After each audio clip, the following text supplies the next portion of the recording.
are you? I am Synergy, a holographic computer designed to be the ultimate entertainment synthesizer. Caleb Gannon. Spent years developing me. Caleb Gannon. Made you? Yes, and now I belong to you. I can generate Totally sick cube decks. like this Oh, and like this. eek! Now that's an improvement. But that's even better. Fantastic. But Synergy, How will you make sure the decks are synergistic without the draft being on rails? Turn and behold. look at those Cards. And now, Caleb Gannon's. final gift. Oh, wow! What an incredible... Rotting rats.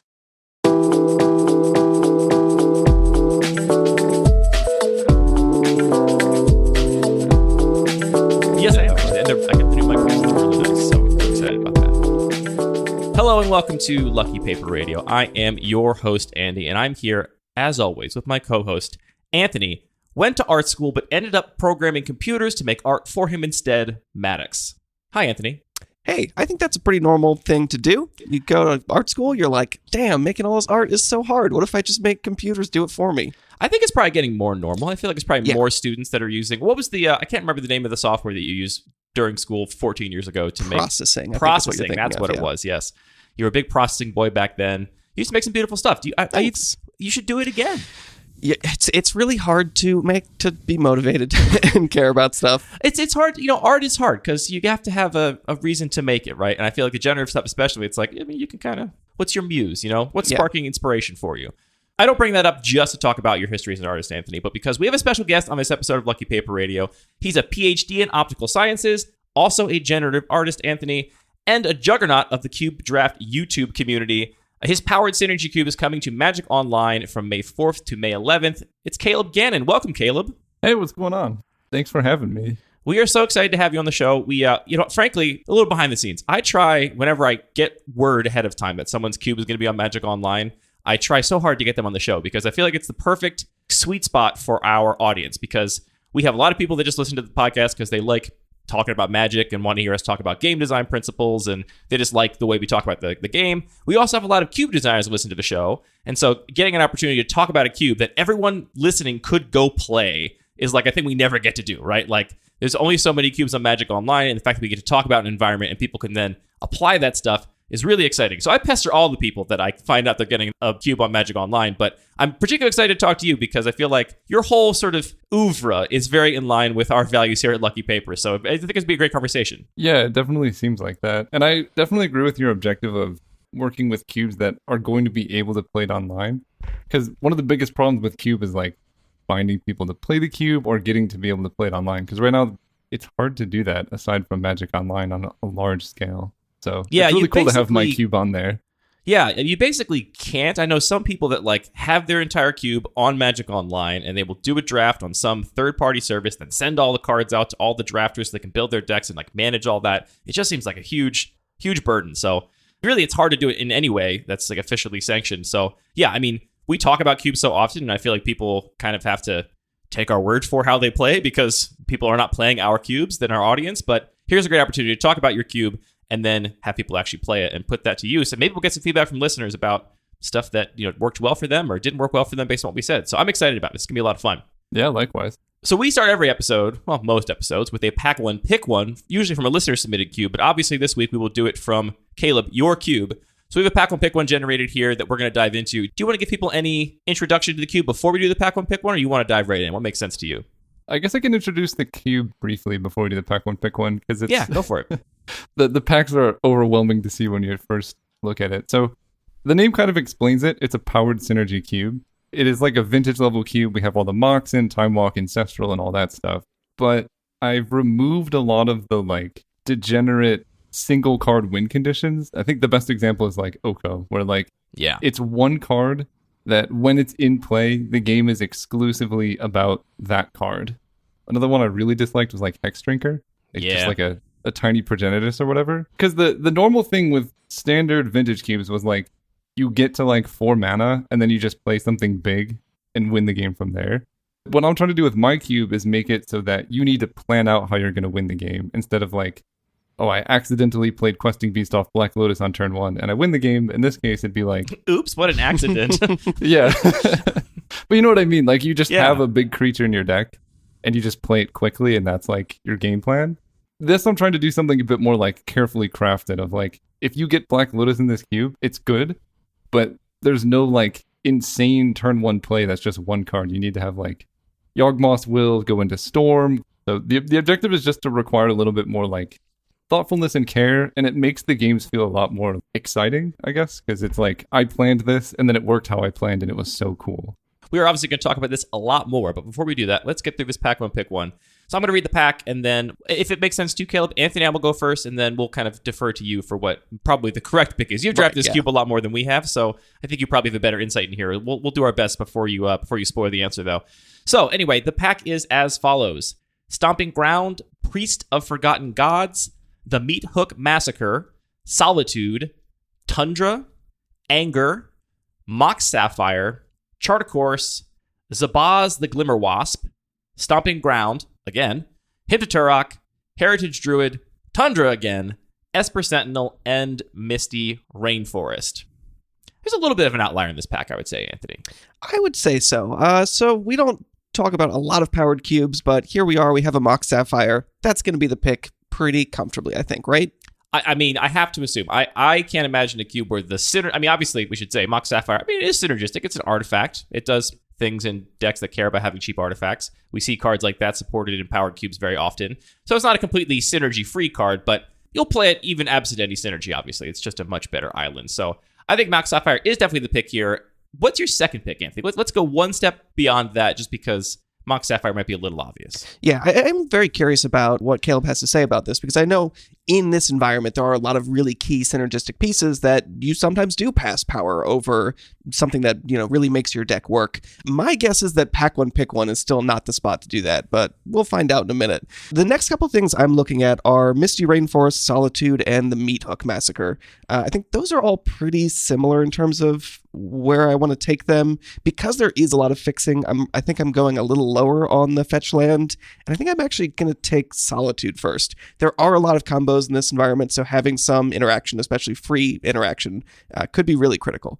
I agree with you. Solitude is my pick as well. I don't rate Misty much lower for there being a lot of them. I still really value fetch lands, and I will take them very, very highly. Here, it's really close between that and Solitude for me. What puts it over the edge is that I think Solitude is kind of in a vacuum, just a very powerful card. I'm very happy to run absent any synergy or kind of combos with it. And as soon as you do have the kind of thing we have going on in Modern with Ephemerate and Solitude and other kinds of blink strategies, Ephemerate being one of the key arts for this cube that we see on at least the blog post, that's when it gets even better. So it's a card that has a really, really great floor, and if it's an environment where I can expect to build around it, I really like Solitude as a pick as well.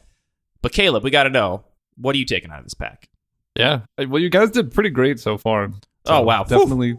I'm going to print that out and put it on the wall in a frame.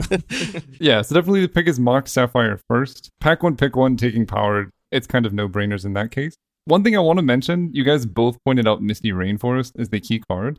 But in this cube, finding on-colored duels is actually oftentimes harder to do than finding key fetch lands. So it is sometimes better to take like a Tundra first and then get Misty, because with Tundra, like Misty Rainforest, Scalding Tarn, Arid Mesa, all fixed for blue-white. But if you take the Misty first, then you have to find specifically a blue-white land. So it's a little bit more limiting, I guess, in that case. Interesting. Yeah, that's definitely true. I found that in, my environment, my main cube, Caleb, I also break Singleton for lands. So I have, in my 360 cube, 2 of every fetch land and 3 of every shock land, no natural duels or anything.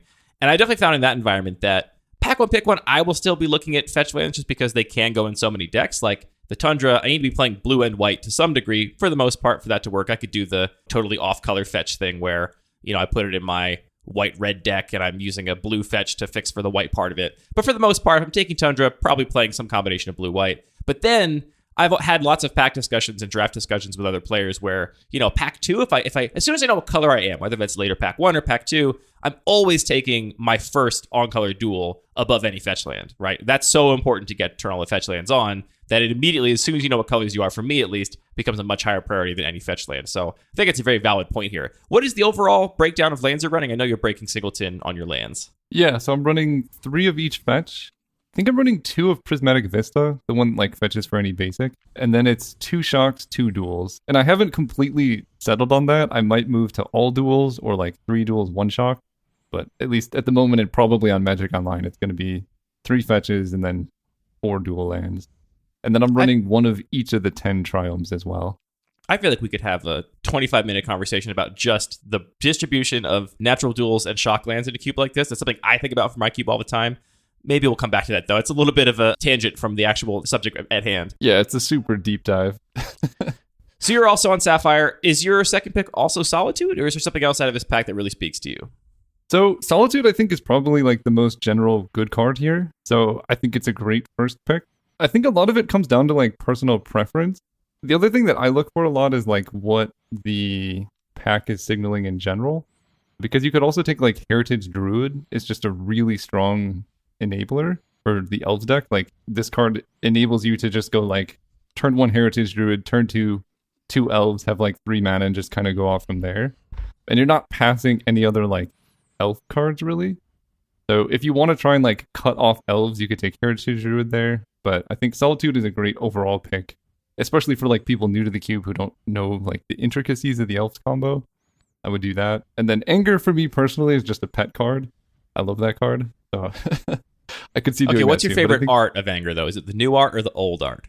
Actually, I don't know what the old art looked like. I'm gonna be it's honest. very goofy. It's like a little pot-bellied man. It's like in the caldera of a volcano. It's very funny looking to me. Sort of looks like a Star Trek villain. It does have Star Trek villain vibes, I original would say. series. Yeah, it's a man in a suit that they put like a glowing computer effect over or something. It's a pretty goofy one. I don't know. I guess I'm used to the current one, so I would pick this one. But yeah, I think overall Solitude's a good pick. Misty Rainforest probably second, and then the rest comes down to personal preference on, you know, if there's an archetype you like or play better, go for that too. If you want to have us do a pack, we'll pick one of your cube on Lucky Paper Radio. You can send a link to your cube to mail@luckypaper.co. Please do include your name and pronouns. You could also send it to Wizards of the Coast, and if you're on Magic Online, we'll pester you. That is true. If you want us to do a pack, we'll pick one from your cube. Submit it to Wizards of the Coast, and then get your cube on Magic Online. Then I'll pester you to come on the show, and then we can do a pack on pick one from it. That's the other avenue to getting your cube on Lucky Paper Radio. Two equal options there. Let's dive into some more detail about this cube then, Caleb. So you kind of talked about this a little bit, but I'm specifically interested in, I think a lot of our listeners, because the Magic Online cubes are so visible and so accessible, a lot of them are familiar with the Magic Online Vintage Cube, or even other cubes like the Live the Dream Cube, which has come back a couple times, Andrea Mengucci's Cube, the Mengu Cube, which was on Magic Online and well received. I know LSV and Gabby have a cube list that was also on Magic Online. All of these are kind of similar takes on like a vintage power level cube. What exactly differentiates your cube from these other cubes our listeners might be familiar with? That's a big question. There's a whole lot of things that are different. I think the first and most notable is the overall mana curve is really, really low. So like with Vintage Cube, yeah. you still... I love that. I do too. It just makes playables so much easier to come by. The Vintage Cube and a lot of the other ones, you still get like 6 and 7 mana cards that you're supposed to be casting, like Inferno Titan, Primeval Titan, Grave Titan, I don't know, Acidic Slime, things like that. Yeah. So that's, I think the biggest change is, I would guess the average mana cost of the MTGO cube is like 3.5, maybe 3. You know, if you're not doing something on the first 2 turns in the game, you still can be okay. Whereas with my cube, like your curve, like you can companion Luris almost every single time you're drafting the cube, if you want to, if you get it early enough. So like you could easily have a curve that's like 15 1-drops, 10 2-drops in Luris, and, you know, just run like a 15 land deck like that. I think that's the biggest and most notable change. And alongside that is kind of the reason I made the cube is like it's synergy focused. There's no like bombs, I guess. There's like no one card you could just land into play and that on its own is going to like take over the game. Like Inferno Titan is a good example, right? You could have like just Inferno Titan as your win condition and it would be fine. But I think the biggest red creature in my cube right now is Gadrak the Crown Scourge. It's a 3-drop, right? 2 in a red for that guy? Yep, it is a 3-drop 5/4 flying that cannot attack unless you control 4 or more artifacts. That definitely screams synergy. It's written right there on the card, basically. Yeah. So in terms of like single card win conditions, like, you know, there's always some like thing you need to do to enable it or something like that. That's kind of the overall theme that's biggest. The other thing that's very different and people get confused about a lot, green is not ramp in like the traditional sense. Because I just mentioned there's no fatties. So like there's all these mana elves and there's no like Woodfall Primus, Terastodon, Nissa who shakes the world. There's none of that. It's a elves-based combo deck instead of like a ramp into big stuff deck. So what are the win conditions of that deck then, if not these big giant creatures? So there is specifically Craterhoof Behemoth. I put that one in there. Naturally. I mean, that one Yeah. is in the constructed elves deck, so it makes sense. Yeah. I don't think it's actually necessary, but I think it's good to, make it easy for people who are looking for a win condition. Like that's the one you're typically looking for. So I did make some concessions for signaling, like if there's some type of archetype and people are expecting a card, I'll try and put that in there. So Craterhoof is in there. The other good win conditions are like the elves payoffs. So Elvish Warmaster is a good one. It has this ability for 7 mana, elves you control get +2/+2 in Death Touch. So you can like grow your team that way because the elves deck can generate tons of mana with like Gaia's Cradle and stuff and just kind of kill them with that. Probably the strongest one is Mirror Entity.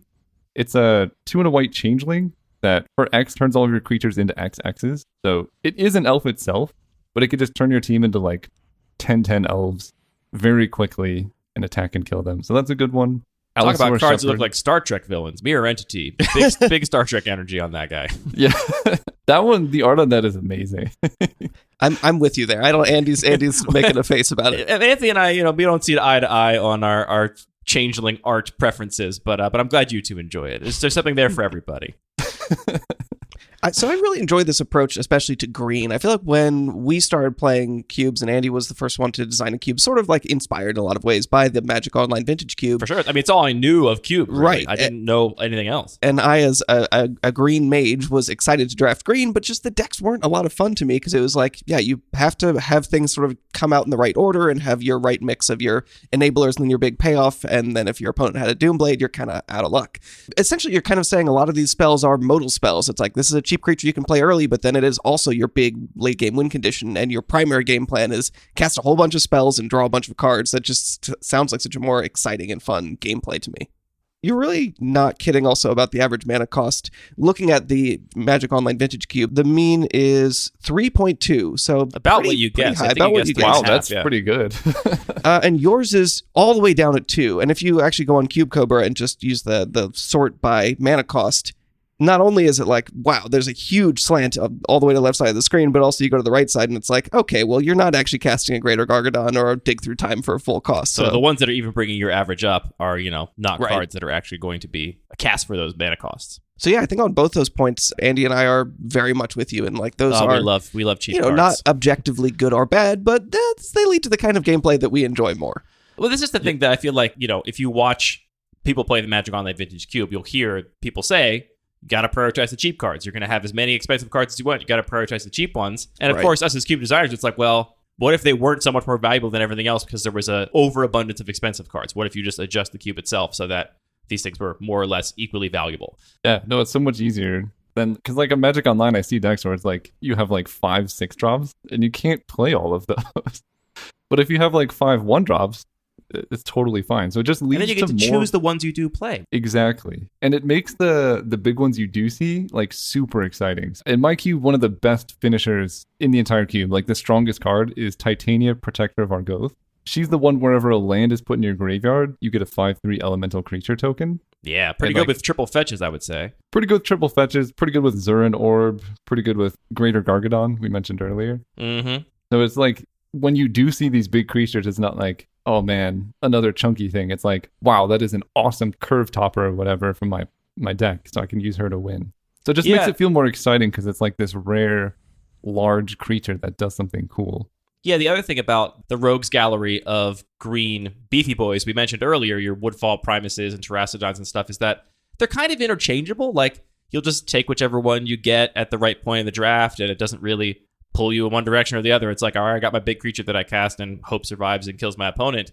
But here, your payoffs like Titania, like Mirror Entity, like the Elvish whatever guy, they do pull you a direction. So your cards you're actually winning with, which are the cards that kind of by definition have the most impact on the game, are cards that have a pull, a gravity to them that doesn't just let you win however, which I think is very much in line with everything we love about designing cubes. Did you want to hear more about the elf win conditions, or? I think we kind of covered that, unless you want to talk about another one that's particularly special to you. No, that sounds good to me. Actually, there is one that I want to make sure people are aware of. Finale of Devastation is one of the most reliable elves win conditions, and it doesn't really take like a slot in your deck. Because it's what if your Green Sun Zenith was also a Crater of Behemoth? Yeah, not that you find it, but it also just on its card, it basically does that same thing. Yeah, so that one I just want to mention for people who, because there's a lot of times we'll see people like, I don't have a way to win the game, and it's like, Finale is very reliable. You just cast it for 12 and swing for a ton of damage. So that one I want to mention at least. You mentioned this is a synergy cube. We've talked about a lot of synergies already. I'm curious if you have in your head like a distinction between synergy and combo, and then to make it not just about, the tedious, pedantic, definitions of words, which we talk about plenty of this show. I'm also curious to know, like, are there any things that fit in that combo category that were excluded from this cube for whatever reason? How does that actually, when the rubber hits the road, what was cut for being a combo that you wouldn't define as a synergy? Wow. Yeah, that's a great question, actually. It is a bit of semantics, but I think there's a clear distinction. I would say combo is sort of a self-contained collection of cards that work on their own. So like a good example is like Deceiver, Exarch, Splinter Twin. That's a 2-card combo. When you play those 2 cards together, you win the game or it does something amazing. Synergy, I think, is more large or ephemeral. It's basically like a collection of cards that just generally work together. So a good example of synergy in my cube is like the Artifact Sacrifice theme, where you have cards like Scrap Trawler, which says whenever another artifact you control is put into your graveyard, you get another artifact with lesser mana cost back to your hand. This card is very synergistic with just playing a bunch of artifacts. You don't need to necessarily like combo with this. It just works on its own.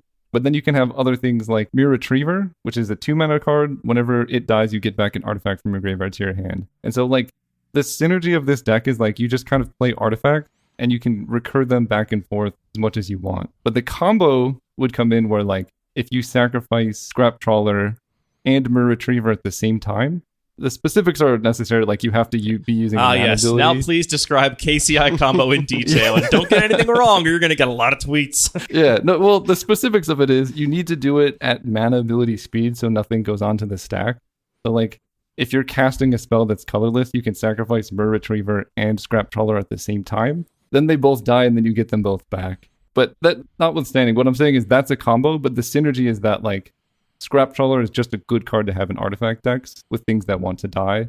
Mere Retriever is good to have in artifact decks with things that want to die. So that would be the synergy, but within that synergy deck, there will be combos of like, these 2 cards are good together.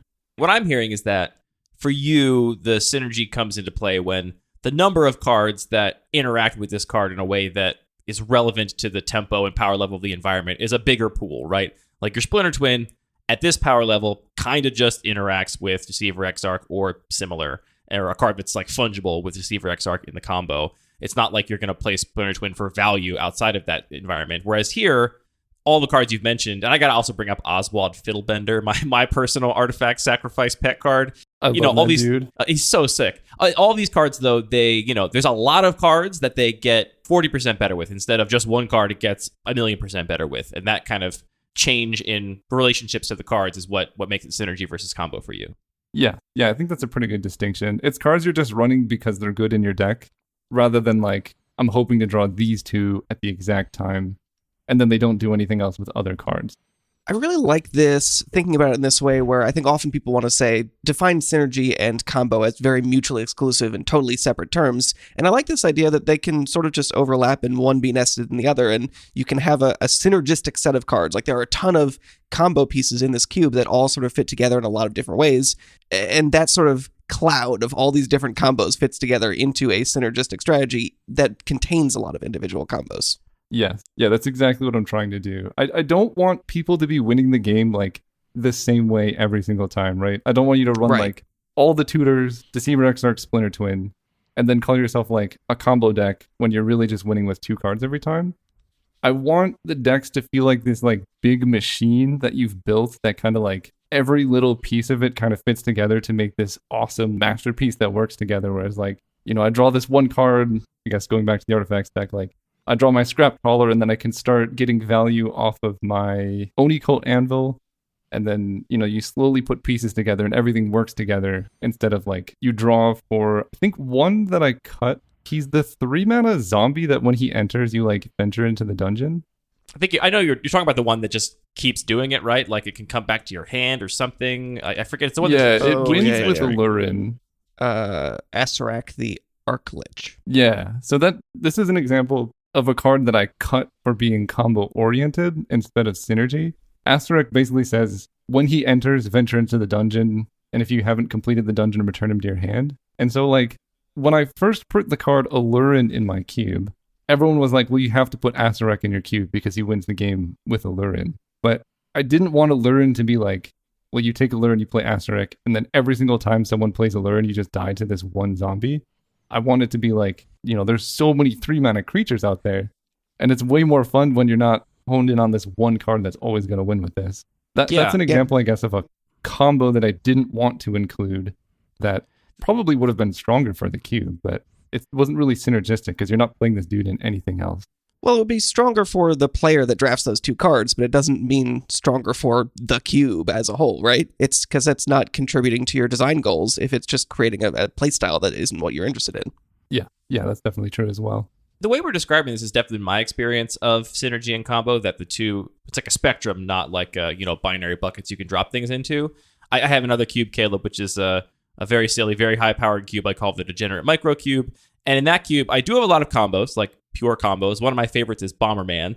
And there are also a lot of cards that are viable in that environment that end up being just, I would describe them as synergistic with the combo pieces. So, like, for example, if you have a Bomberman deck and you just take Bomberman out and you put Emery in, Emery Lurker of the Loch, you kind of have a deck that is really no longer a combo deck. It's just like a very powerful, value-oriented synergy deck. And so that is kind of true for almost all of the combos. You can flash in World-Spine Worm and just win, or you can flash in an Ashen Rider and use it flash as a big removal spell in a control deck. And you can find these like synergies that are no longer win the game combos, but they all kind of are on this same spectrum. So that's definitely what makes sense to me in terms of thinking about this as a spectrum of like wide, open-ended to narrow and like extremely powerful, just kind of immediately game ending. Yeah, no, I think that sums it up pretty nicely. I've also lately been thinking about Magic kind of in terms of like a roguelike, or at least, it's not a roguelike because it's 2-player and it's competitive or whatever, but the actual like how your deck plays out is very much like a roguelike, right? You have this random information that you kind of play through it once, it's linear. And when you think about combos or the kinds of strategies you described that you're trying to avoid, where you have a single kind of win condition where the game are always won in the same way, you can picture this like sort of branching diagram of a roguelike that always descends upon the same endpoint, right? You're always going to end with your Splinter Pin combo. You're always going to end with casting your big Terracodon and making 18 power and then attacking the next turn. And that's really limiting. Whereas if you think of these synergy decks, the ways in which you can win the game, it's kind of like an ever-expanding thing. I can see in my head the kind of like decision tree of how the deck could possibly play out in the potential end states of the game. And it's just so much more exciting when that is a branching situation instead of a converging situation. Yeah, no, I totally agree. Like one example that happened that I saw, someone won a game by unequipping a Nettle Cyst because they had a Blood Artist in play and like their creature swung for lethal one short and then they won the game that way, which was cool. I saw another that's one on the very edge of the tree of the roguelike of that game of how it could have possibly gone. But yeah, it's great. I love that. But I mean, that's what makes Magic so fun. It's right. Not the normal case. The normal case is fun too, but the long tail is where those really exciting moments are. So setting up an environment where you have these options to shrink your creature so you are forced to block it in a certain way, like that is awesome. Yeah, no, it's super awesome. And I think from these games I've been playing, I've been experiencing those tail ends so much more, and it's a lot of fun. My next question, so I think some players will be surprised to see a card like Black Lotus or Time Walk in a pack alongside a card like, I don't know, Nettle Cyst or... Rotting Rats is probably the one you're looking for. There you go, Rotting Rats. Because you have eschewed these win the game, engine all-in-one, just like big threats that demand an answer for these more synergistic pieces, it ends up resulting in a very interesting power band across the packs. I'm curious if you can speak to that or just speak to the decision to include power in an environment that is inherently focused on synergy, which I think is somewhat unique. We've seen a lot of synergy cubes in our community and looking at other people's cubes they've designed. Rarely do they include power. So what went into that decision? power allows for like just stronger synergies, I guess, and like more unique synergies. So I think for me, honestly, it personally started when I was trying to build the second sunrise combo loops. And I was like, well, second sunrise. That's so good with Lotus. You got to have it. Yeah. I was like, well, this is good with Black Lotus. I don't know. It just like a lot of the things I saw with a lot of the synergy cubes was the gameplay was a little bit slow and kind of drawn out. And I was like, a lot of these powerful cards can be really good synergy pieces too. I know we mentioned the KCI combo loops, but like having a Mox in your graveyard is like a really important part of that combo loop where like you can't really, there's just some combos that just don't work when you don't have like these powerful enablers. Storm is kind of similar. Yawgmoth's Will Black Lotus is a lot better than like using Lion's Eye Diamond. The other thing that I really enjoyed about this experience is like people are used to power being like, you know, I won the game with Black Lotus, but it's because the strength of each individual card is so low, you can easily come back from a situation where your opponent goes turn 1 Black Lotus Mock. If you have like, you know, a lightning bolt, maybe a lava dart, and you kill their like Goblin Welder and other Goblin Welder, Goblin Engineer or whatever. Yeah. If you like lightning bolt one, lava dart the other one, you're kind of at even footing. So it's like, it makes for these really interesting game experiences where your opponent's like throwing all of this power at you and you can stay with them and not just lose the game immediately when they play a Grave Titan or whatever. So that's a really interesting thing. There's so many anecdotes or stories of people who are like, yeah, my opponent went turn 1 Mishra's Workshop into artifact, and I went Ratchet Bomb. It killed their whole board or something like that. Or engineered explosives for 1. So that part's really cool. The other thing for me is in drafting, it's just really fun where the number of times power goes late because people are taking synergy pieces over it is really interesting. And it's not an experience you really get to experience elsewhere where you get like a 5th pick Soul Ring or something like that because someone was taking their Bloodghast over it, you know? I noticed this when I was drafting the cube. I did a couple drafts on Cube Cobra, and I had a pack 3 pick 8 that had both Time Walk and Black Lotus in it, and I was like, I love this cube. This is great. I love a cube that gives me a pick 8 Black Lotus in pack 3. That's always good news. So you're saying the bots really know how to draft the synergies? I mean, they know how to make me have a good time. The bots are currently programmed for me to have a good time, I think. Yes, yeah, that is what it's set to. I will say specifically the bots on Cube Cobra don't do a great job of drafting this cube, so you don't get the same experience as like drafting it in person where like you're constantly wheeling late game synergy pieces. But it is common to see. I think I got a 5th pick Time Walk today when we were doing a draft. I had this experience with my Degenerate Microcube too, which has a couple of pieces of power in it, specifically Time Walk and Ancestral Recall, which initially players were like, these must be completely overpowered. But the nature of that environment, they're just not. You would rather have, in many cases, like Gitaxium Probe over either of them, even like Pack 1 Pick 1. And so it's funny to watch players that are like, oh, they come into this community where we've been drafting this cube a bunch, and they're like, hey, surely you're all wrong. You just haven't realized how broken this card is. And then they play it, and they're like, oh yeah, Time Walk is kind of just like a cantrip in this environment. Like, I'm not winning with like tempo. I have to win with my cards. And so we decided it's an expedite. Yeah, it's very specific cantrip. Basically, in that environment, Time Walk is for killing your opponent with Blightsteel Colossus after you've tinkered it out before they can untap and remove it somehow. So that's pretty much what it does there. So yeah, it's really fun to recontextualize these cards and see them work in different ways. And that to me is like the best reason to play Power is you get to play Black Lotus as a combo piece, not as a just drop your 4-drop on turn 1 and then run away with the game, because there's a million 4-drops that you can't really come back from being played on turn 1. But that's not the case here. And so I think it's a really exciting place to play Power. The other thing I like about Power is that it just makes games go a little bit faster across the entire board, which fast games are also fun. So yeah, and just I guess the variance between speed is also really fun. Like you can have one really fast game and then like a long drawn out game. It's just less monotonous. Yeah, variance is like a really important part to making Magic fun and creating, just like you're saying, for all these other reasons. This is just another way to inject a little bit more games play out differently. You're not going to sit down and just have the same experience every draft, which is super important to keeping things fresh and fun. This is why I come back to the roguelike example. Everyone complains about Magic having variance. I'm like, imagine if a roguelike didn't have variance. Like, I just played the one perfect Slay of the Spire game and I'm done. I played it. There it is. It's like been perfectly chosen. Variance is so important to that, and that to me is exactly what any kind of card game is. Yeah, no, I totally agree. Maximizing variance is part of the goal of that as well. Power will definitely do that, but in a way that here seems like it would be very novel. It's maximizing variance in a way where it's like, I didn't know I could die to Black Lotus on turn 1 into these 3 cards that I've never seen do this thing before, which is at least novelty if you are going to die to a Black Lotus. Oh, and I think I mentioned this a bit, but I just want to reiterate. There are some strategies that are like basically impossible if you can't turbo them out with power.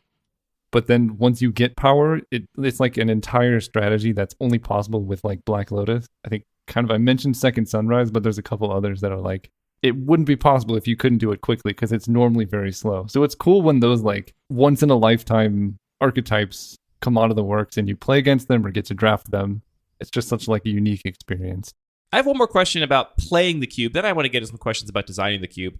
We have to address the question, if for the pure spikes out there that are like, great, the cube's on Magic Online, but I really just want to grind wins. You know, I don't care about having a novel experience. I don't care about putting together a combo I've never put together before. I just want to know how to win at this cube. Do you have any tips for those players for navigating this environment if you are just hellbent on getting those trophies? Yeah, so I think removal and disruption is insanely strong in this cube. And it's been one of my biggest challenges in balancing everything is like making it so you can't just play the removal pile and win. Because if everyone's trying to play these like synergistic pieces that require a bunch of different working parts, if you can disrupt that in some way, I think it puts you much farther ahead in terms of like being able to win the game. Turn 1 Thoughtseize is pretty much the arch enemy of any synergy deck. It's like, yes. I'll take part B of your ABC synergy. Enjoy your A and C. Yeah, so definitely Thoughtseize is great. All of the like cheap removal spells are really good. Counter Magic is decent, although Counter Magic can be a little bit slow. So honestly, I think discard and removal is probably priorities number 1 and 2. The tricky part about that is you still have to come up with a way to win the game. I see it a lot of times where people come in with that mindset and they draft like 15 removal spells in a Snapcaster Mage, and then I can spot the win condition there. Yeah. And that gets to your design decision to exclude cards that can win the game on their own, which oftentimes those removal pile kind of control decks would rely on. They're going to want to get that late Planeswalker that, you know, it doesn't really matter what Planeswalker it is. If I can remove all your stuff and stick a Planeswalker, almost any Planeswalker will win the game eventually. Nice segue to my next question, which is, do you have a sense of like what decks that do typically rely on cards that can win the game on their own, decks like control decks and decks like aggro decks, what do those look like in this environment where every deck does have to have a sort of synergistic engine? Is there still that spectrum of aggro to control that you find in other formats of Magic, or do you think that's not really relevant here? Control is a bit easier to spot, but I think it's a lot different than what people expect when they think of like control in Cube. Because the first thing I think of when I think of control in Cube is like Wrath of God, Gideon Jura, Jace the Mind Sculptor, Teferi, Planeswalker, or whatever. Mm-hmm. And that just does not exist in this cube whatsoever. To replace it is more of like what you would think of if you were playing like constructed vintage level control, or maybe legacy, I guess, where you have things like Grim Lavamancer, Young Pyromancer, Dark Confidant, like all of these like cheap interactive elements, a lot of burn. Ninjas, I guess, is a pretty good example of like a controlling deck where you're just playing all this interaction. I guess it's more of like tempo, but it's control in the sense of the way that like Delver plays like a control deck in Legacy sometimes. I mean, Yuriko sees play in Legacy, so that's a ninja. Yeah, exactly. Yeah, Yuriko, things like that. So I think control is a little bit different than like this tap out, play one solid win condition and win. It's more, I guess, kind of like protect the queen on like you have one win condition and you tempo them out while you get value off of like your ninja or something like that. That's one avenue to do it, and there's a lot of different ways to do that. I think Grixis or Esper colors are good places to look for things like Young Pyromancer, the ninjas, Welcoming Vampire, things like that are really good. I think the most close to like a hard control deck would be the lands archetype, and it'd be more similar to like what you're used to in a control deck, where lands, first and foremost, they probably just take a bunch of fetch lands, so you get all this like fixing kind of for free because you want fetch lands and duels to facilitate your archetype anyway. Mm-hmm. And then you can just take all of this removal, and then your win condition can be something like Field of the Dead or Titania, like we mentioned before, and make a bunch of elementals instantly. Gitrog Monster can give you like tons of crazy amounts of value. Or you can win with like Molten Vortex, discard a land card to do 2 damage to your opponent.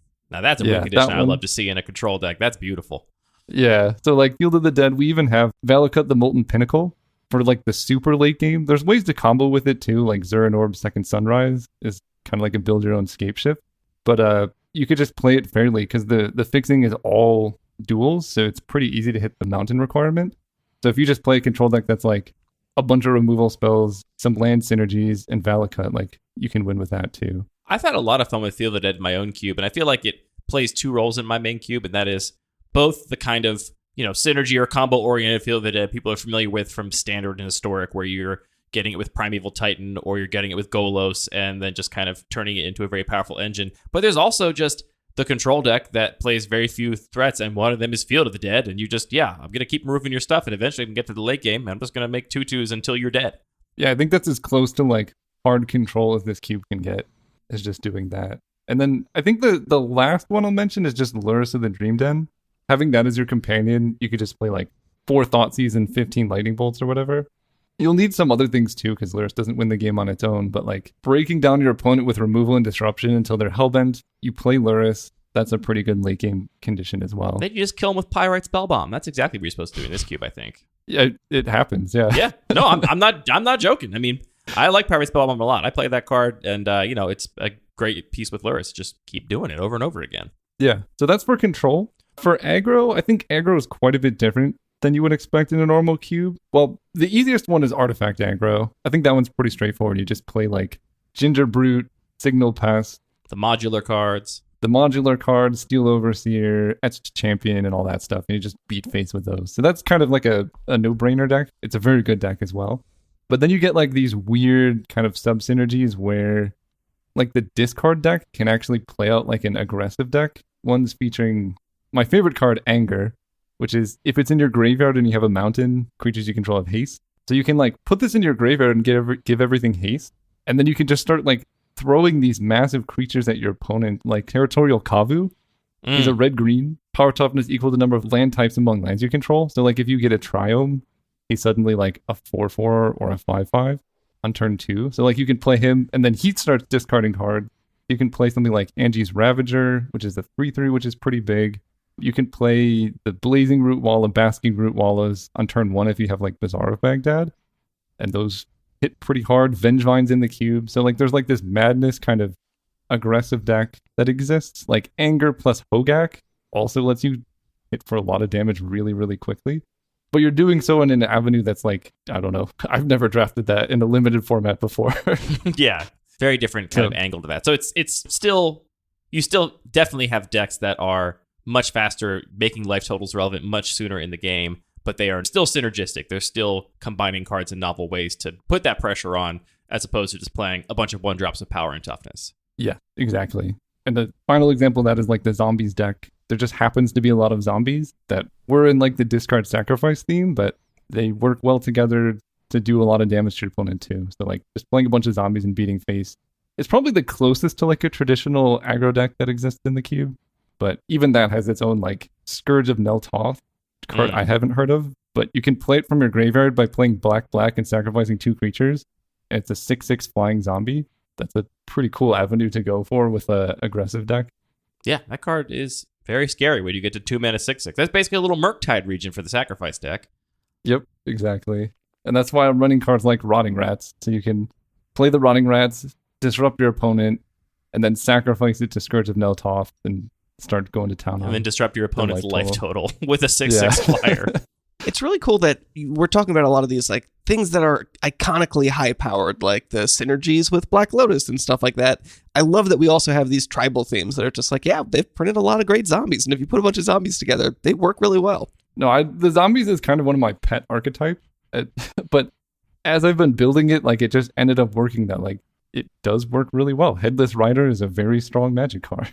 Right, and like things like Crypt Breaker obviously are fitting into this game plan of the discard and graveyard themes, so that's just a very powerful zombie that can also build a big board of zombies all on its own. And it's kind of what happened with elves too. I just wanted green to be not what it was, like ramp, I guess. So I wanted like this kind of creature-based combo synergy deck, and it just so happens like if you're playing a bunch of Glimpse of Nature effect, elves you kind of get for free. And then you can run some really fun elf synergies as well, which was really nice. Is there anything else we want to touch on, or you want to touch on, Caleb, about playing the cube before we get a little bit more into detail about the design process and talk about that? No, I guess I just want to stress, like, the biggest thing I see people do wrong is going way too deep into a synergy and not thinking that your opponent's also doing the same. So just prioritize disruption. Even like one lightning bolt in your combo deck, you need it. That's my one tip of advice. I also want to talk about how you designed this cube, because you have a sort of vibrant Discord community at your disposal, and you brought them into the design process when you found out your cube was going to be on Magic Online, and did a lot of drafts on the server, and were asking for a lot of feedback. And I know we have a lot of listeners that design their own cubes and get feedback from their play groups, and I'm really curious to know how you navigated this process of asking for this feedback from your community, and how you guided that, and then also just how you dealt with conflicting feedback or feedback that didn't make sense to you, but you were hearing a lot. What was this process like of designing this with a community of people? Difficult. Yeah, that makes sense. Yeah. Maybe let's break it down piece by piece. What was the first thing you asked? Just what it's Yeah, like I'm really designing bad. in general? I would be a terrible interviewer. What I do is I ask questions with 9 questions inside of them. So I guess the first question is let's go one by one. Yeah, what was your process for involving the community? Did you set out specific questions for them to answer? How did you solicit feedback? Yeah, so initially I just used them. I have a tendency to over dream or go into magical Christmas land when I'm designing stuff. So I would come up with these crazy combos or cards to add, and I would just kind of throw them in the cube. And I kind of used a lot of other people as a check to make sure I wasn't putting cards that were just objectively horrendous in my cube that nobody would ever play. So I think initially that's what it was, because I'm very much of a throw a bunch of stuff together and then get rid of the stuff that doesn't work. And so I think people are pretty good at picking out stuff that's bad, but it's harder to come up with stuff that would be good, especially on a large scale community type aspect. So when I was leveraging all their stuff, I would just put a bunch of crazy stuff in the cube. And then if people would be like, why is this card here? It's terrible. I'd be like, yeah, it probably is terrible. The other thing I've noticed, just to touch on that for a second, is that I don't know if it's easier to point out cards that are bad, but pointing out a card that is bad is it's kind of like a position of power for the person saying that. They're like, no, I understand this better. That card's actually bad. Suggesting a card is good is a little bit vulnerable, because you open yourself up to someone saying, actually, no, that card is bad. You don't understand it. So I feel like I observed that same thing, where people are more likely to print out a card they think is bad, because I feel like it feels like the sophisticated, perspective, because so few cards can be good. And so dragging a card for being bad is much easier than saying a card is good, because you open yourself up to being dragged by somebody else. Yeah, that's exactly it. So I basically decided that I was going to be the one who's going to be vulnerable. And it kind of sucks sometimes, right? Yeah, absolutely. You're all these synergies I planned out, and everyone's like, this is terrible. Nobody likes it. And I'm like, oh. Oh, no. Okay. But, I kind of got used to it over time, because I realized this is the best way to move forward with the cube. And most of the time, people, when they say a card is bad, they're right? Like you said, it's easy to notice when something's wrong, but it's very hard to come up with a solution. And there's incentive for them to do it, because it makes them feel smart or whatever. So that was my kind of stage 1 goal, is to just use the community as a way to remove bad stuff. And then I would kind of dream up these crazy concoctions and throw them in. And over time, this process, it took I spent so long on this cube, and it's been through so many different archetypes. But basically what I would do is overnight, I would come up with this crazy plan of this whole archetype I would put into the cube, and I would change 50 cards overnight. And then we would do a couple drafts, and people would be like, this card's bad, or I would notice these cards are bad, and we would remove them. But the cards that stick after you do this process over and over and over again are the ones that are good, but also generally useful. And I think this process is a good way to identify cards that overperform, or they're good in a bunch of different archetypes. Because there's sometimes I add cards for one specific purpose, but then people play them in some completely other off the wall archetype. And that's really exciting. And that's what I know, this card's good because it does more than just what I wanted it to do originally. Yeah, you're touching on a point which we harp on the podcast a lot, which is that I think it's much easier as a cube designer to just say, I'm going to play the most powerful cards, and we're going to draft my cube a bunch, and whatever cards people don't put in their main deck or tell me are terrible, I'm just going to cut and keep making the cube better, in big air quotes. And what they mean is they think they're raising the power level. What they're actually doing, like you said, is you're just kind of selecting for the cards that are the lowest risk, the cards that are good in the most situations, the cards that are just kind of generically powerful, that are never going to be the thing where you look at and go, oh, you cost me the game. And that leads to a very particular kind of play environment, which is kind of it's the natural tendency of that kind of design, which is like absent a bigger goal. You have a bigger goal, right? Making these synergistic cards work. I'm sure people told you that Rotting Rack sucked at some point through this design process. There's no question they didn't, but you had a good reason to say, even though you think it's bad, I think it belongs because of whatever archetypes you're trying to support with that card. Because you unearthed it and then sacrificed it to Scourge of Neltoth, obviously. Obviously. That card's actually pretty recent in the design process, so No one's had a chance to tell you it sucks yet? Yeah. Maybe it'll be cut in the next iteration, I don't know, but it's fresh in my mind because that's a card that, like, it ticks all of those synergy boxes, but maybe just the base rate of the card is not good enough. I don't know. But to me, it does all the things you would want it to do. I'm exactly in your seat. I also have a silly, very high-powered cube, and this was on the list, and that's the first card people pointed out. Why is this here? To be honest, I added this card specifically when I was trying out Prized Amalgam. Yeah. Because it's like a one-card enabler. Prized Amalgam is the one that, like, if a creature enters the battlefield from your graveyard, the Amalgam comes back. It's played in, like, Dredge. But, like, Rotting Rats, you can play it, discard the Amalgam, and then unearth it to bring the Amalgam back. And I was like, that's cool. Amalgam ended up being too, like, well, it's like a secondary enabler, which we can talk about in a second if you want. But Rotting Rats ended up being useful in a bunch of other stuff, and I was short on discard outlets, so that's kind of an example of a card that I put in for one use, and it ended up sticking around because it's good in other stuff.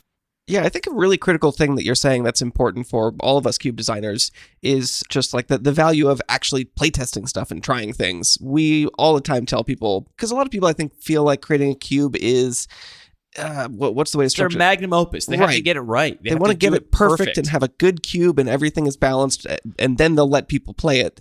And that's a really challenging way to try and design anything. And this process of actually just throwing stuff together, getting feedback, doing some playtesting is, in the long run, I think just a much better design process. The analogy we've used before, which I want to bring up again because it's so good, is I think you said, Anthony, designing a cube like that is like saying, I want to host a big feast with 12 people, and I don't want to cater a wedding. I want to cater a wedding, but I don't want to cook anything ahead of time or taste any recipes. I just want to like plan it all out and do it once and never like actually taste or cook anything before that. I love that analogy.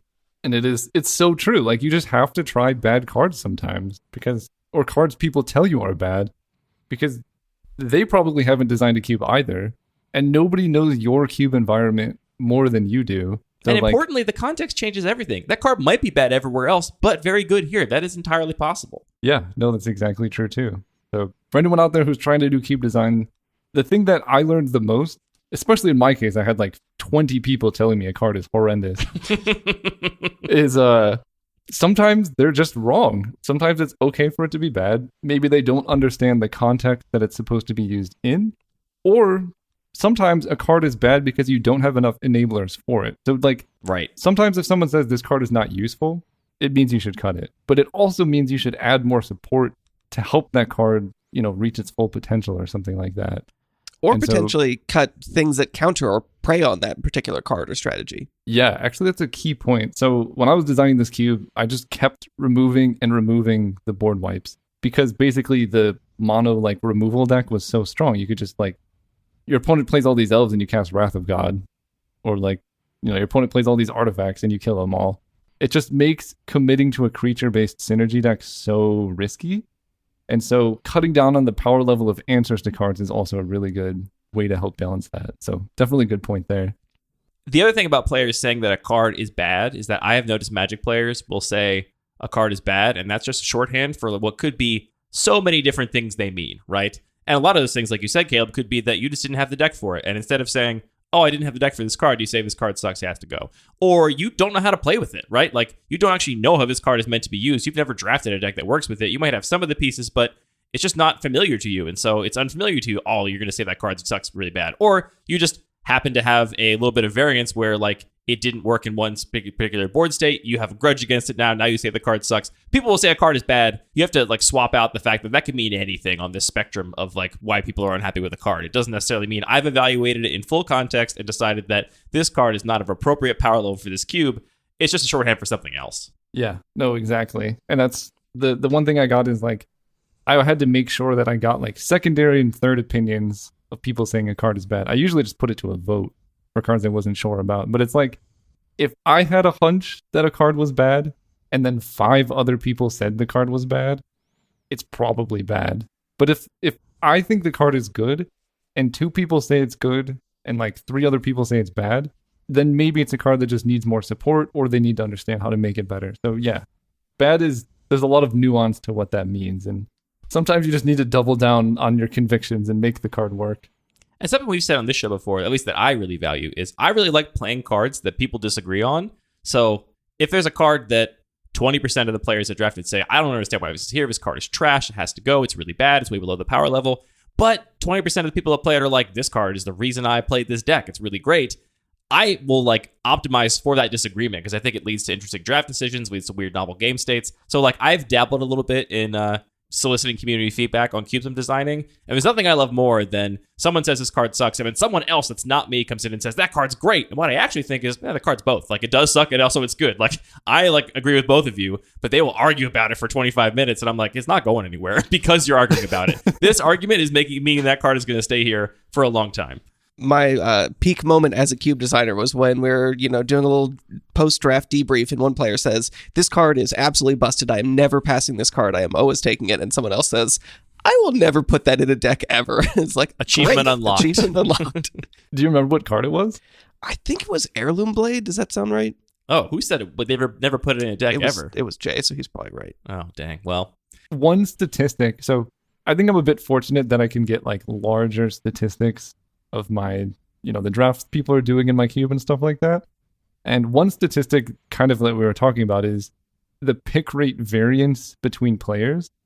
So when I'm looking at the cards, I calculate like an average pick rate. Like people see this in a pack, they take it 10% of the time or whatever. Mm-hmm. But then I do player specific pick rates and I calculate the variance of that. So like maybe someone's taking this card 50% of the time and someone's taking this card never. That's going to have a high variance. And so I look for those cards as like these kind of controversial picks or something like that. And it just helped me in cube designing where like if a card is an overall low pick rate but a really high variance, that means at least some people like the card. Yeah. And maybe the card's underdrafted. Yeah, and what the like plain pick rate statistic doesn't account for is like how important that card was the one time you picked it, right? Like most of the time I'm passing this card over because it's a little bit narrow, but one time I'm in this deck and when I see it, pack 3, pick 6, I'm like, I got there. This is exactly what the deck needed. And that moment is not captured by the like basic data collection, but it's, an important emotional moment that is something we have to think about as cube designers. Yeah. And you really only get that from talking to the players afterwards because it's, right, like you said, it's very hard for that to show in the statistics of like, how excited were you when you took this card? Yeah. Right. You have to have facial cameras that are measuring their emotions at every pick, and then you can correlate that with the draft data. We could measure it. It could be done, but right now the technology is not really worth it when we can just have a conversation with players instead, which is actually more fun to talk about Magic than. It is. And you're getting to a great point where like you can use those statistics to balance things and figure out if some cards are overperforming or underperforming, but that's not really a goal of the cube. You can't increase the win percentage of a cube. The actual goal overall is to have an exciting time and get those exciting moments and have players enjoy their decks. So that is really something that is not captured by those statistics. Exactly. I think one card that embodies that more than any other in my cube is Academy Manufactor. It's the one that's like, if you would create a clue for food or treasure, you create all 3. If you would create a game object, instead create all of the game objects. Yeah. And it's really fun. It's really spiky, but it's kind of what I talked about before, like a secondary enabler or whatever. So I don't know if the card is like objectively the best card to have in a cube, but there's quite a few people in my Discord who love this card more than anything. With the pick rate variance stats that I looked at, there's like 2 people who have an 80% pick rate with Academy Manufactor. Wow. Which is higher than like Black Lotus and Sol Ring and stuff. And I'm like, if people love this card that much, I'm kind of in that camp. Like, Academy Manufactor plus like Lonus Crypto Genius makes all your creatures create 3 artifacts when they enter. Like it's a fun experience, and I'm just including it because of that. I was on the other side of exactly that in a Commander game the other night, so I'm off it personally. I'm not going to be in that 80% camp. Yeah, I understand that too. So you mentioned these secondary synergy cards like Academy Manufactor and Prize Amalgam. What is that idea? Yeah, so what I've learned most through designing a cube like this is this is kind of something I made up, but there's like primary enablers, which is cards that do a thing. And then there's secondary enablers, which is like cards that do something when something else does something.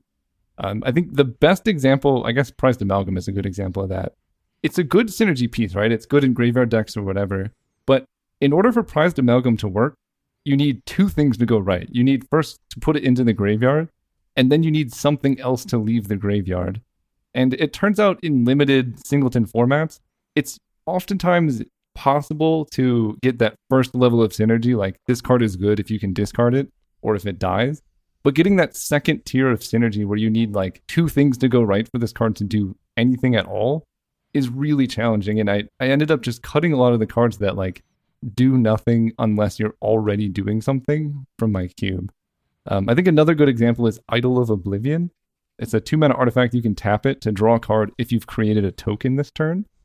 The cube has quite a few tokens in here. Like there's a lot of things that make tokens, but it just turns out it's better to just play cards that make tokens in a token deck than like this thing that you need in play when you're making tokens. And I think one of the biggest examples I see of this in like cube designs overall is with counters deck. I tried so hard to get hardened scales, the Ozolith and things like that to work in this cube. But it turned out from all of my testing is like, it's just better to play more cards that care about counters on their own right than play hardened scales, because the decks that want hardened scales are probably short for like modular creatures or whatever else like that. So that's what I mean by a secondary enabler, is like this thing that enables a synergy that requires something else to turn it on, I guess. I have a cube with a hard scales archetype that I have bent over backwards to make work.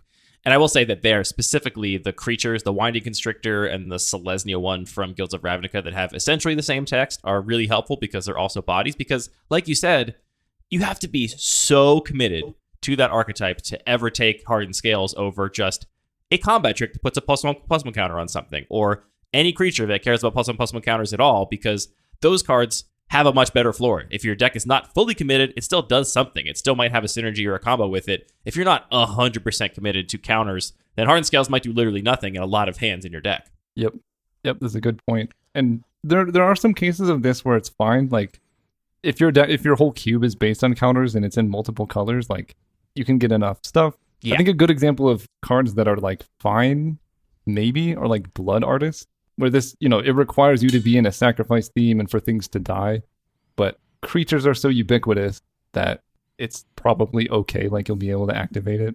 So it just depends on the specific makeup of your cube. If it's a synergy that's kind of across multiple archetypes, a huge part of your cube, then secondary enablers are fine, but I have been trying to avoid them in designing this because it just leads to a lot of like weird do nothing hands or like last pick cards.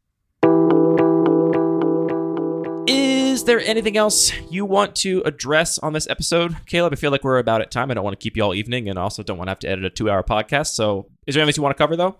I just want to thank my Discord. I mean, like I said, there have been so many people who are so helpful with like drafting this, giving me feedback and all of that. It definitely would not have ended up as good as it is without all of that help. So it was my brain project, but there was a lot of people who supported me in like playtesting this, coming up with ideas and things like that. And we'll put a link to that Discord in the show notes. So if you want to join, go over there and check that community out. Come play some games with us and take Academy Manufactor. Wait, everyone has to go over and tell Caleb that Rotting Rat sucks so that we can no. Check that box. No, don't do that. That's rude. I'm a Rotting Rat's defender here. I think it's a good card, and it has stood up to the test of the time so far. But it's a card that is in my mind, like, I'm at the very final stages of fine-tuning this cube. So I'm like, just looking at under a microscope, like, is Rotting Rats good or not? I don't know, because it's one I added lately. Or like, I'm even considering the difference between Lava Dart and Forked Bolt, which are like that's a pretty big difference. Similar cards. I think even when you're sort of saying you have this goal of like perfectly fine-tuning it because you're unlike most of us actually getting this on a big platform. You do have a wedding indicator. A wedding indicator. But I think you do need to leave just like one or two little cards that are just for you. Some little special mark that maybe it isn't perfect, but it's like you put your thumb on the rim of a teacup after you finished it. It's a little bit of wabi-sabi to make it special and make it yours. I totally agree. And that's pretty much what all of the Second Sunrise cards are. My vote is Lava Dart over Forked Bolt for what it's worth in that comparison. I gotta ask, while we're coming to a close here, Auriok Salvagers, was it in the cube at some point? Did it get cut for being too much of a combo? What's the story of Auriok Salvagers with this cube? Yeah, so I think I've added it 3 separate times now. Wow. Yeah, and it was not that useful in the original case of the cube, and then I don't know, like nobody picked it up, I guess. Oh, see, And I got to go over and do some playtesting then because I would love to just Bomberman some people out. It's one of my favorite combos to pull off. Yeah, I think what happened is I replaced Auriok Salvagers with Tishar Ancestor's Apostle, which is like a very similar effect, but it lets you go infinite like in a bunch of different ways instead of specifically with Pyrite Spellbomb, Lion's Eye Diamond, and things like that. I think that's what Fair happened enough. because As long as you tried Yeah. it. I just had to make sure you tried it because, that was definitely a pet card of mine. I'm looking at the cube and seeing all the pieces of the beautiful Auriok Salvagers deck, but if you tried it and it didn't work, it didn't work. That's why you got to try cards. yeah, I'm still maybe trying to work it in there, but the problem was like we already have a 4-mana white creature top end for the artifact combo deck, and like you can't really run 2 of them just with the way the curves work. Like having 2 4-drops that serve a very similar purpose kind of make your deck a bit worse. So I chose Tishar, but there could be a world where maybe now that I'm adding like red sacrifice based artifact, it could make its way back into there because I love that card too.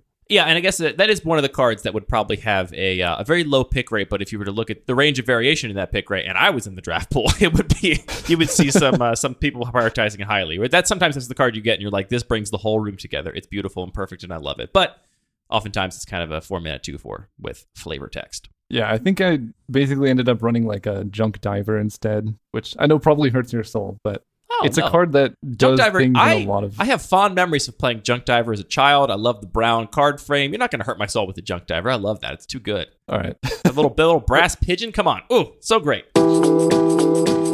Caleb, are you familiar with CubeCon? Have you heard of this event? Yeah, I'm actually going. Fantastic. I'm so glad you're going to be at CubeCon. We're going to be there too. We've been doing a countdown to CubeCon on the show, and we are 24 weeks from CubeCon, so it's getting closer. Check that out at mtgcubecon.com. And that's it for Lucky Paper Radio.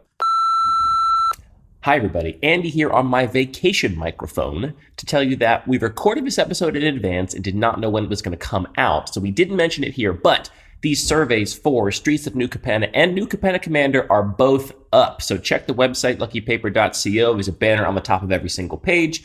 We'll obviously mention it in the show notes, but please get your survey responses in. Also accepting hot takes if you want to send a voice memo to me on Discord, Twitter, or to mail@luckypaper.co, and we'll include it in our community set review episode. All of our music is produced by DJ James Nasty. All the Magic cards are produced by Wizards of the Coast. This show is produced by calling up Caleb on Discord and chatting about his cube for a good long time. Thank you for giving us so much of your evening, Caleb. Yeah, no problem. It's great talking to you guys, and thanks for having me. You're always welcome back. I think next time we can do a whole episode about optics or generative art and why it's important for Magic, or maybe we'll just do another cooking episode. Honestly, I didn't know you did generative art, and I could talk about that for a long time. So yeah. I literally have not in a decade, but You've done it more recently than a decade. Let's be real. You're downplaying it a little bit. Not much. You did it on the Voxel site. True. That was Okay, within fair. a couple years. He's downplaying it, Caleb. He does beautiful work. You two would have a lot to talk about for sure. And you are definitely welcome back whenever you want. Just let us know. All right, sounds good.